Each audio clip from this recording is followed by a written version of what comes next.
The dog was not begging for food, he was trying to tell them a child had been in danger. By the time the storm reached the Whitaker house, the whole valley outside Asheville had gone dark under a curtain of rain. Wind pressed hard against the windows, bending the bare oak trees until their branches scratched the siding like tired fingers. Somewhere beyond the backyard, Miller Creek was running high, swollen from 2 days of cold spring weather, dragging leaves and broken twigs through the black water. Caleb Whitaker stood at the kitchen sink without turning on the light, watching the yard disappear and reappear in flashes of pale lightning. He was 38, a former U.S. Marine, broad in the shoulders, with close-cut brown hair and the stillness of a man who had learned to listen before speaking. Behind him, his wife Emily folded a dish towel with nervous hands while their 10-year-old son Noah sat at the table, pretending to finish homework he had not touched for 15 minutes. Then came the sound. Not thunder. Not a branch. 3 soft taps against the front door. Caleb looked over his shoulder. Emily stopped folding. Noah lifted his head first, as if some quiet part of him had been waiting for it. The taps came again, weaker this time, followed by a low whine that barely survived the wind. Caleb crossed the hall and opened the door just a few inches. Rain blew in across the entryway, cold enough to carry the smell of mud, pine needles, and wet fur. On the porch stood a German shepherd.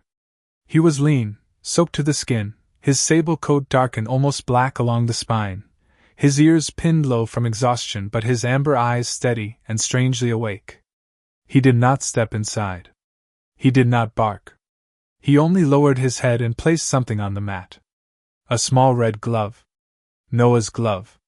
The boy rose so fast his chair scraped the floor. "That's mine," he whispered. Emily turned toward him, confused.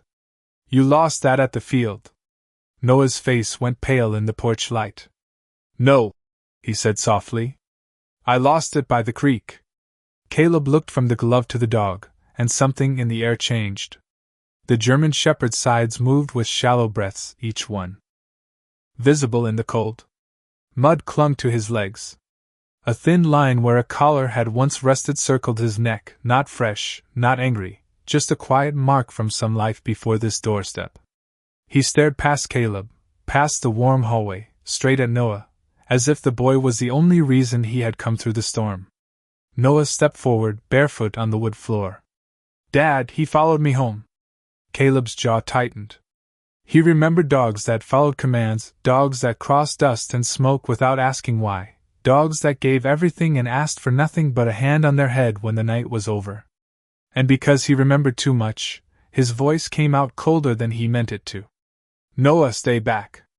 The dog lowered himself slowly onto the porch boards, not in surrender, but in exhaustion.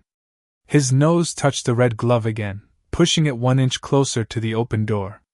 Another flash lit the yard, and for one heartbeat Caleb saw the creek trail behind the house, the steep bank slick with rain, the place where a child could slip and never be heard over the water. Noah swallowed hard. "He pulled me away from the edge," he said. Emily covered her mouth. Caleb did not move. The rain kept falling. The dog kept watching. And on that narrow porch, between the storm outside and the warm house within, a stray German shepherd waited for a family that did not yet know he had already saved one of their own. Noah stepped onto the porch before Caleb could stop him, the cold boards dark beneath his bare feet, the rain blowing against his pajamas in silver sheets. "Noah," Caleb said, sharper this time, but the boy did not retreat. He crouched slowly, one hand extended, palm open the way Caleb had once taught him to approach nervous animals. The German shepherd watched every movement. His body trembled, not from anger, not from threat, but from the kind of tiredness that made even standing feel like duty. Emily reached for Noah's shoulder from behind, but her hand stopped in the air when the dog nudged the red glove toward the boy again. Noah picked it up with both hands. It was soaked through, heavy with creek water and mud, and for a moment no one spoke. The house smelled of warm coffee and laundry soap, but the porch smelled like rain, pine, wet earth, and a lonely road. Caleb stared at the dog's neck, at the faint ring where a collar had rubbed the fur thin over time. He had seen that look before in animals that had learned to obey first and trust later. Scout, though no one had named him yet, lowered his head as if expecting the door to close. Noah whispered, "He is cold." Emily's voice was careful. "Honey, we do not know where he came from." "He came from the creek," Noah said, still looking at the dog. "He helped me." Caleb turned toward his son. "You were supposed to stay near the field." Noah's eyes dropped. "I know." That was all he said, and somehow it hurt more than an excuse. Caleb stepped out into the rain, boots hitting the porch with a heavy sound. The dog stiffened but did not back away. Caleb held out one hand, low and steady. "Easy." His voice had changed. It was not soft, exactly, but it carried discipline without anger. The German shepherd sniffed once, then looked up at him. In those amber eyes, Caleb saw patience. Worse than that, he saw recognition, as if the dog could read the old grief folded behind his ribs. Emily opened the door wider. "Caleb, we cannot bring a stray into the house. Noah has school tomorrow. We do not know if he is sick. We do not know if he belongs to someone." Caleb nodded once, because every word made sense. Money was tight. Their house was small. Their life had only recently begun to feel steady again. Still, the dog swayed on his feet, and the boy beside him was shaking in a way that had nothing to do with the cold. Caleb removed his old Marine Corps field jacket from the hook by the door. For a second, his hand froze on the faded fabric. That jacket had not covered a dog since Ranger. He swallowed, stepped forward, and draped it over the shepherd's back. The dog closed his eyes under the weight of it, just for one breath, as if warmth itself was something he had forgotten how to receive. "He is not staying," Caleb said. Noah looked up fast. Emily exhaled with relief. Caleb kept his eyes on the dog. "We dry him off. We give him food and water. In the morning, I call animal services." Noah's face fell. "Dad, that is the rule. But he saved me." Caleb's jaw tightened, and for a moment the rain seemed louder than his heartbeat.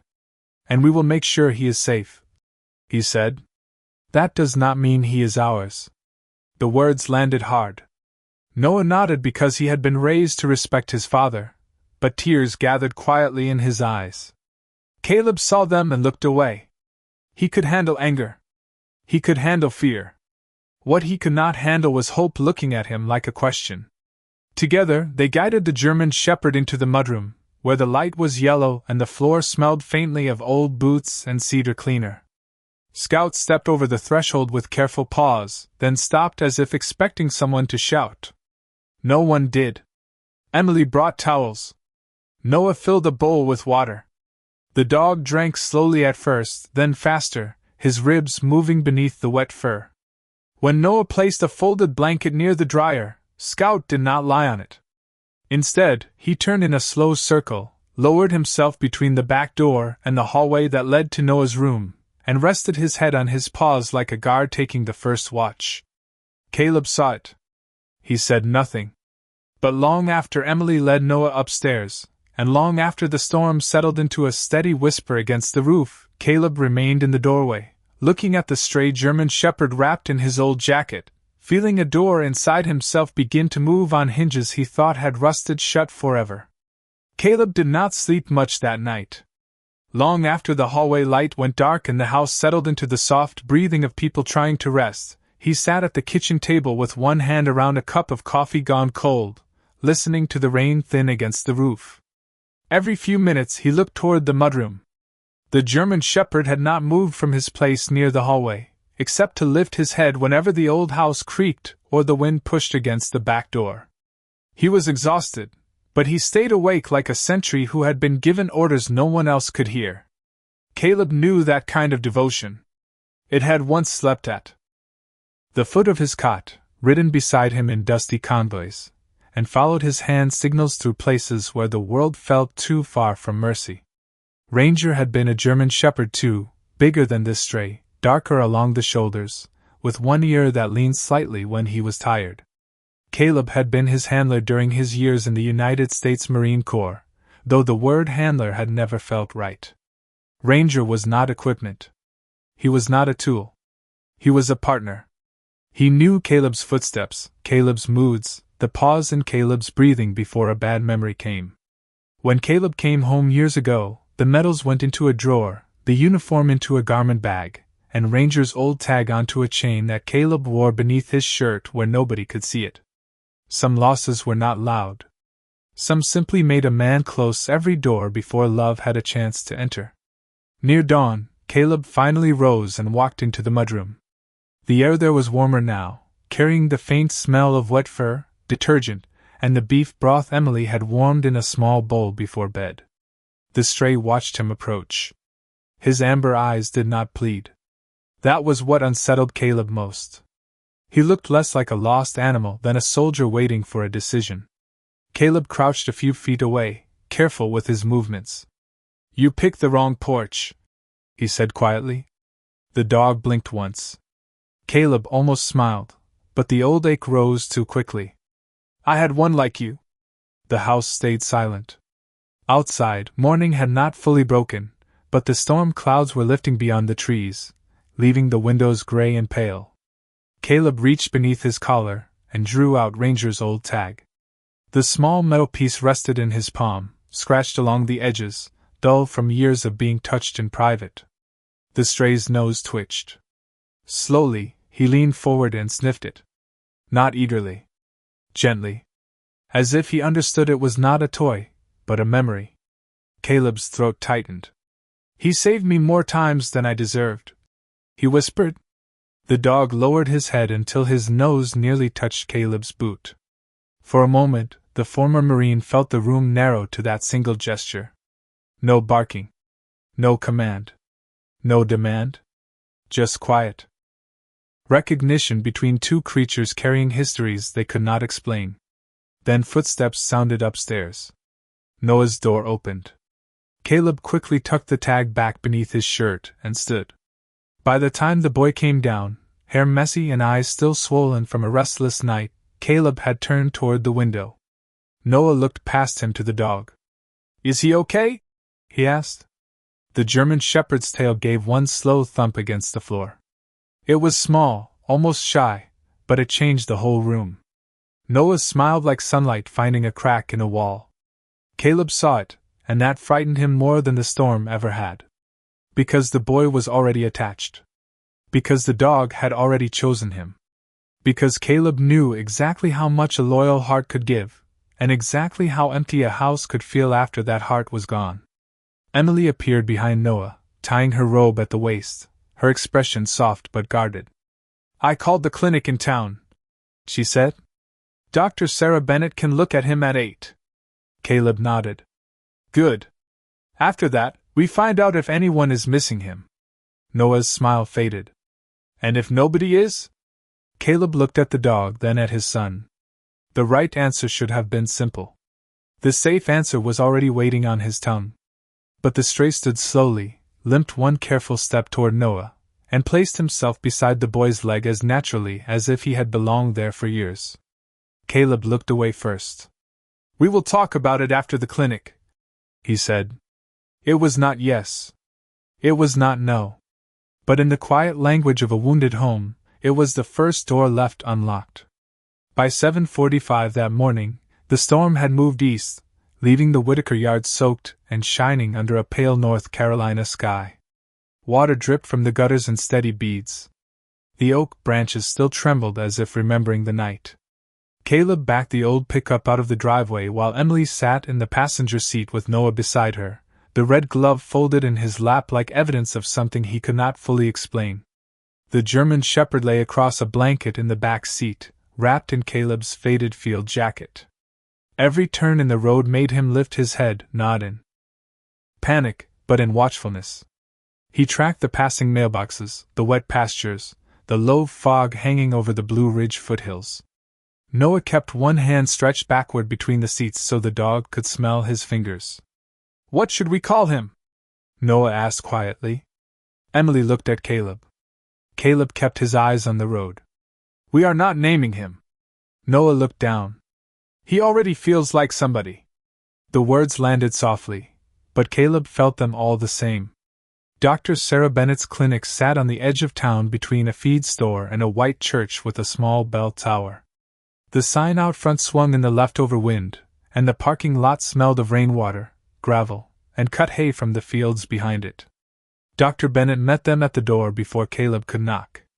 She was in her early 40s, with kind brown eyes, gray-streaked hair pulled into a low ponytail, and the calm hands of someone who had held fear without becoming afraid of it. "This must be our visitor," she said. The shepherd rose slowly when Caleb opened the truck door.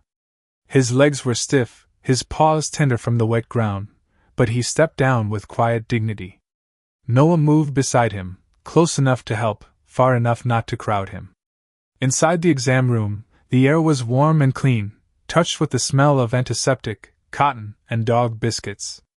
The shepherd stood on the rubber mat while Dr. Bennett listened to his heart, checked his eyes, and ran careful fingers along his shoulders and ribs. He did not growl. He did not pull away. When she touched the old collar mark around his neck, his ears lowered, and Noah's face tightened. "Did someone hurt him?" the boy asked. Caleb's hand closed gently over Noah's shoulder. Dr. Bennett spoke with care. "He has had a hard life, sweetheart. But what matters now is that he is here, and he is safe." She scanned for a microchip. The small device gave only silence. She tried again. Nothing. No chip. No tags. No record to tell them where he had come from or who had once failed to look for him. Emily folded her arms, not coldly, but to hold herself together. "So what happens now?" Dr. Bennett looked at Caleb first, maybe because she knew a man. Trying to stay firm when his heart had already heard more than he wanted to admit. "He needs rest, food in small portions, and warmth. He is underweight, but his lungs sound clear. His paws are worn, not badly injured. I would say he has been outside for a while." Noah leaned closer to the table. The shepherd turned his head and touched the boy's sleeve with his nose. It was such a small movement. Barely anything. Yet Emily looked away, blinking fast. Caleb saw it. He saw all of it. The dog choosing the boy choosing back. The mother trying not to be the wall between them. Dr. Bennett smiled faintly. "He also seems to have appointed himself a guardian." Caleb exhaled through his nose. "That does not make him ours." The room grew still. Noah did not argue this time. He only stared at the shepherd, and that silence was worse. Caleb paid the bill, bought a small bag of food, and listened as Dr. Bennett gave instructions. On the way out, the shepherd paused by the clinic door and looked back at the exam room, then up at Caleb, as if waiting for orders. A trained habit. A familiar discipline. Caleb felt Ranger's tag beneath his shirt, cold against his chest. He opened the truck door. "Come on," he said. The dog climbed in. Noah's face brightened for half a second. Then Caleb added, "Just until we make calls." The light went out of the boy's eyes again, but he nodded. They drove home beneath a clearing sky. By noon, Emily had posted in 2 neighborhood groups, called the county shelter, and checked every lost pet listing within 20 miles. No one had reported a missing German shepherd. No one described a sable male with amber eyes and an old collar mark. The house became quiet in a different way. Not peaceful. Waiting. Caleb set up a blanket for the dog in the mudroom, placed water nearby, then stood back. Noah knelt beside the shepherd and whispered, "I am going to call you Scout, even if Dad says I should not." The dog lifted one ear at the sound. His tail moved once across the floor. Caleb heard it from the hallway. He wanted to correct the boy. He wanted to say that names were dangerous, that names made leaving harder. But when Scout rested, his head against Noah's knee, and Noah's hand settled gently between his ears, Caleb found that no command came. Only the old ache. Only the quiet fear that sometimes mercy enters a house before anyone inside is ready to receive it. That afternoon, the house tried to return to normal, but nothing inside it felt normal anymore. Emily moved through the kitchen with quiet purpose, wiping counters that were already clean, checking her phone every few minutes for messages from the shelter or neighbors. No one had answered. No one had claimed him. Outside, the last of the storm water ran in silver lines down the driveway, and Miller Creek kept murmuring beyond the trees, fuller and louder than it should have been. Noah sat on the mudroom floor with a schoolbook open beside him, though he had not turned a page in nearly half an hour. Scout lay near his feet, finally dry, his sable fur softer now, his ribs still too visible beneath the coat but his eyes less hollow than they had been in the storm. Every time Noah shifted, Scout lifted his head. Every time Caleb walked past, Scout watched him with that steady, searching patience that made the former Marine feel seen in places he had carefully hidden. Caleb carried a toolbox down the hall toward the basement door, more to keep his hands busy than because anything needed fixing. The old furnace had rattled since winter, and the storm had left a damp smell under the floorboards. He reached for the knob, but Scout rose before Caleb touched it. The movement was sudden, silent, precise. His ears stood high, his nose angled toward the bottom of the door. A low sound came from his chest, not a growl of anger, but a warning shaped by instinct. Noah looked up. "Scout?" Caleb glanced back. "Stay there." Scout stepped forward and placed one paw against the basement door. Then another. His nails scraped once against the painted wood. Caleb frowned. "No." Scout did not move away. He pressed his nose to the crack beneath the door and breathed in sharply, then let out a thin, uneasy whine. Emily appeared from the kitchen, drying her hands. "What is he doing?" "Being curious," Caleb said, but his voice lacked certainty. He reached for Scout's collar, and then remembered there was no collar to hold. The dog slipped past his hand, not roughly, just with quiet urgency, and turned toward the back door. He looked at Noah, then at Caleb, then back to the yard. His tail was stiff. His whole body pointed toward the creek trail. Noah stood slowly. "He wants us to follow him." Caleb's patience tightened. "He needs rest." Dr. Bennett said rest. Scout scratched once at the back door. Then he looked at Noah again, and the boy's face changed. Not excitement. Recognition. "Dad," Noah said. "That is how he looked yesterday." The room went still around that sentence. Caleb turned fully toward his son. "What do you mean?"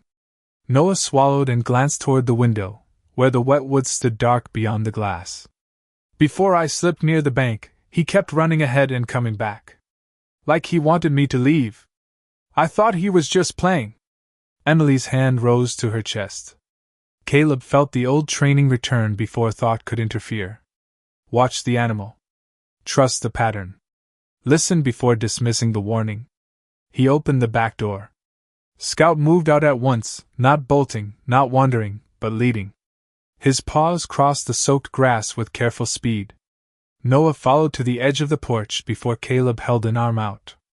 "You stay with your mother." "Dad, please." "Noah." One word. Heavy enough to stop him. Caleb stepped into the yard alone, boots sinking into soft earth.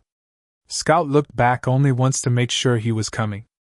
The air smelled of rain, moss, and churned creek mud.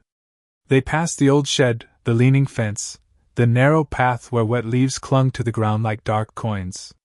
The sound of Miller Creek grew stronger with every step. When they reached the tree line, Scout stopped beside a broken section of split-rail fence half hidden by brush. He lowered his head and sniffed the ground, then nudged something caught beneath a root. Caleb crouched. There, soaked and muddy, was Noah's blue backpack. One strap was twisted around the root, and beside it, pressed deep in the mud, were small shoe prints leading dangerously close to the washed-out bank. Caleb did not move for several seconds.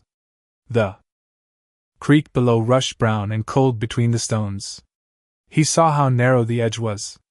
He saw how close his son had come to a silence no parent ever recovers from. Scout stood beside him, breathing softly, as if the warning had finally been delivered. Caleb picked up the backpack with a shaking hand, and for the first time since the dog appeared, he whispered the name Noah had given him. "Scout." Caleb carried the backpack back through the wet trees with Scout walking beside him, either ahead nor behind now, but even with his knee as if the two of them were returning from a mission only one had understood at the start. The blue canvas bag dripped creek water onto Caleb's jeans. Mud streaked one side. A thin tear ran across the front pocket where it must have caught against the root. By the time they reached the yard, Emily and Noah were waiting on the porch. Emily's face changed the moment she saw the backpack. Noah's eyes dropped to the boards. No one had to ask whose it was. Caleb stopped at the foot of the steps and held it out gently, not like evidence anymore, but like something returned from the edge of loss. "Tell me what happened," he said. His voice was quiet. That made it harder for Noah. The boy rubbed his hands together, small fingers still stained faintly with yesterday's mud. "After practice, I walked home through the creek trail because it was faster. I know I was not supposed to." Emily closed her eyes for 1 second. Caleb did not interrupt. Noah looked at Scout, then back at his father. "The water was loud. I went near the bank because I saw something moving down there. I thought it was a puppy or a raccoon or something stuck. Then the ground slid under my shoe." His voice shook, but he kept going. "I grabbed a branch. My backpack slipped off. My glove fell. I could not climb up because everything was wet." Emily whispered his name, but Caleb lifted one hand, not to silence her harshly, only to hold the moment steady. Noah swallowed. Then he came out of the brush. "Scout." He grabbed my sleeve and pulled backward. Not hard. Just enough. I crawled up. I was scared I would get in trouble, so I ran home from the other trail. I did not know he followed me. Caleb looked at his son, then at the dog standing below the porch, water beating on the tips of his fur. Scout's eyes stayed on Noah with a calm that made the truth feel even heavier. He had not wandered to their house by chance. He had carried the glove because it was the only language he had. Caleb set the backpack down. For a while, the only sound was the creek beyond the trees and a slow drip from the roof. "You should have told us," Caleb said. Noah nodded, tears gathering but not falling. "I know." Caleb climbed the steps and knelt in front of him, the motion slow because his knees still remembered old training grounds and colder mornings. "Being afraid does not make you wrong, son. Hiding fear is what makes danger grow." Noah pressed his lips together. "I am sorry." Caleb pulled him close with one arm. Emily stepped in and wrapped them both, and for a few breaths the three of them stood under the porch roof while Scout waited at the bottom step, watching over them as if the family had become his post. When Caleb finally looked down, the dog lowered his head, almost modestly. "Come here," Caleb said. Scout climbed one step. Then another. He stopped before crossing fully into the embrace, uncertain of the rules. Noah reached out first, and buried his hand in the thick fur at Scout's neck. Emily touched the dog's shoulder, hesitant at first, then with both hands. Caleb was last. His palm rested on Scout's head, and the warmth of that living creature moved through him with a tenderness he had been avoiding for years. The old tag beneath Caleb's shirt seemed to press harder against his chest, not as a wound now, but as a reminder. Loyalty had come back to his door wearing mud, hunger, and no name at all. Still, later that afternoon, after Noah changed into dry clothes and Emily made soup none of them could finish, Caleb stood by the kitchen window and made the call he had promised to make. His voice was steady when he spoke to the county shelter. Yes, he said, they had found a stray German shepherd. Yes, he was safe for now. No, there was no microchip. Across the room, Noah heard every word. Scout lay at his feet, eyes half closed, trusting the house that was still deciding whether to keep him. When Caleb ended the call, he did not turn around right away. Outside, the clouds broke apart over the Blue Ridge hills, and a thin strip of sunlight touched the soaked yard. It should have felt like an answer. Instead, it felt like time running out. By evening, the Whitaker house had learned the sound of Scout's breathing. It filled the quiet spaces between dishes being stacked, floorboards settling, and Noah turning pages he still could not read. The county shelter had taken the report, and a woman named Marlene had told Caleb that if no owner came forward, they could arrange transport the next morning. She had been kind. That almost made it worse. Kindness gave hard decisions a softer voice, but it did not make them less hard. Caleb placed the phone face down on the counter and stood there for a long time, looking at nothing. Noah sat on the living room rug with Scout beside him, one hand moving slowly through the thick sable fur between the dog's shoulders. The boy had stopped asking questions. That silence did what pleading could not. It followed Caleb from room to room. Emily noticed. She was washing mugs at the sink when she said, "He is not just attached to the dog." Caleb looked toward the living room. "I know. Then why does it feel like you are punishing both of them?" Caleb's face tightened, but he did not answer right away. Outside, the clouds had cleared enough for the first stars to show over the black line of trees. The creek had settled to a lower murmur, no longer roaring, only reminding. "I am trying to protect him," Caleb said at last. Emily turned off the faucet. "From Scout?" Caleb looked down. His fingers found the chain beneath his shirt before he realized he had reached for it. "From what comes after loving something you cannot keep." Emily softened, but she did not step back from the truth. "Caleb, grief is not a reason to lock every door." The words were quiet. They still struck deep. In the living room, Scout lifted his head as if he had heard more than sound. His amber eyes found Caleb across the room, steady and patient, with no accusation in them. That was almost unbearable. Later, after Noah went upstairs, Scout followed him halfway to the steps, then stopped at the bottom as if he understood the boundary. Noah turned back in his pajamas, small against the hallway light. "Can he sleep outside my door tonight?" Caleb started to say no. The word was ready. Familiar. Safe. But Scout sat down before anyone commanded him, spine straight, ears relaxed, eyes on the landing above. Not begging. Guarding. Caleb saw Ranger again, sitting outside a tent in a desert wind, refusing sleep while everyone else rested. He looked away before the memory could take shape. "One night," he said. Noah smiled, but only a little, as if joy felt risky. "Thank you." The house grew still after that. Emily fell asleep first. Noah's breathing steadied behind his bedroom door. Scout remained in the hallway, lying with his body angled toward the stairs and his head resting on Caleb's old jacket. Caleb stood at the end of the hall in bare feet, unable to move forward, unable to turn back. The dog opened his eyes. For a long moment, man and animal regarded each other in the dim amber glow of the night light. Caleb crouched slowly. "I cannot do this again," he whispered. Scout's tail moved once against the floor. Not excited. Not demanding. Just present. Caleb reached out, then stopped with his hand hanging inches above the dog's head. He had touched Scout before, but always carefully, briefly, like a man stepping near a fire he feared would warm him too much. This time, Scout closed the distance himself, lifting his head into Caleb's palm. The old Marine inhaled sharply. The fur was warm now. Clean. Alive. Caleb bowed his head, and for the first time in years, he did not push the memory of Ranger away. He let it stand beside him. Not as a ghost. As gratitude. Somewhere outside, a night bird called from the wet trees. Inside, the dog settled again at his post.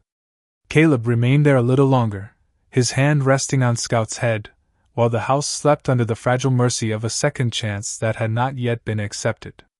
Near 3 in the morning, Scout rose from the hallway floor so suddenly that the old jacket slipped from his shoulders. The house was dark, the kind of dark that makes every small sound feel larger than it is. At first, he only stood there, nose lifted, breathing in short, careful pulls. Then a low whine trembled in his throat. He turned toward Noah's bedroom, pushed the door open with his muzzle, and tugged gently at the edge of the blanket until the boy stirred. "Scout?" Noah whispered. The dog did not wait. He moved to Caleb and Emily's door and scratched once, then twice, sharp enough to wake a Marine. Caleb was up before thought caught him, bare feet on the floor, Hart already listening. "What is it?" Scout ran down the stairs, stopped at the basement door, and barked with a sound Caleb had not heard from him before. "Urgent." "Certain." Caleb smelled it then, faint but wrong beneath the damp wood and old furnace heat. "Gas." Emily came behind him with Noah in her arms, fear silent on her face. Caleb opened windows, shut the main valve, and guided them outside into the cold yard. Scout stayed at the basement door until Caleb called his name. Only then did he come, swaying slightly, and press his body against Noah's legs as the first pale hint of dawn touched the soaked grass. The volunteer firefighters arrived within minutes, their red lights washing over the Whitaker yard in soft waves. They checked the basement, aired out the house, and told Caleb the old furnace line had cracked some time after the storm. Another hour, maybe less, and sleep might have carried the family too deep to hear anything at all. Caleb stood near the porch with Noah wrapped in a blanket and Emily holding his hand. Scout sat between them, tired but steady, his amber eyes following every movement as if the night was not over until every soul was accounted for. When the fire chief finally nodded and said the house was safe, Caleb did not go inside right away. He knelt in the damp grass before Scout, and drew Ranger's old tag from beneath his shirt. The metal caught the morning light, worn thin by years of memory. Caleb held it for a long moment, then